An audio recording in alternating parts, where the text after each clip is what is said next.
you've injured yourself, aggravated an old injury, or just feel pain all the time, it might help to see a chiropractor. And Dr. Joe Siragusa is the Executive Director of the North Carolina Chiropractic Association, and he's here to help us understand when it makes sense to see a chiropractor. How's it going, Joe? Good, thank you. Good to be here. So first off, how do you know that you should go see a chiropractor? Well, I like to start off kind of confronting the question, does everyone need to see a chiropractor? When should you see a chiropractor? And I would say everyone should see, but not everyone needs to see a chiropractor. And I use the analogy of the dental profession where most of us do have a dentist, but the truth is you don't have to. You don't need to see a dentist as long as you're willing to suffer the consequences. In the case of dentistry, it would be broken, smelly, ugly, painful teeth. And if you're willing to suffer that consequence, you don't need a dentist. And in the same way, if you're willing to suffer the consequences of spinal degeneration, pinched pain, not being able to get out of bed not being able to get out of bed, you know, the ramifications of sports injuries, you know, the occupational stress that we're all under.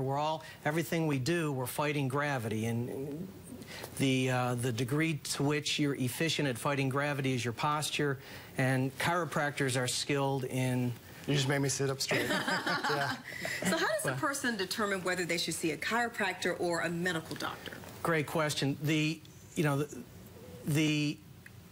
obvious medical emergencies, you go to the emergency room or your medical physician, but primarily for musculoskeletal conditions, the safest thing to do is to see a chiropractor, and often the most cost-effective thing to do is to see a chiropractor. It turns out that for headache, neck pain, back pain, a recent study in North Carolina showed that it's actually cheaper to see a chiropractor, and results are excellent. The therapy is safe, and when additional therapy is needed, whether it's surgery or drugs, because chiropractors don't do surgery, we don't use drugs, chiropractors are skilled at making those referrals to the appropriate specialist, and then it's a team approach. So it's really safe to start with a chiropractor, and often you can solve it less expensively, faster, and not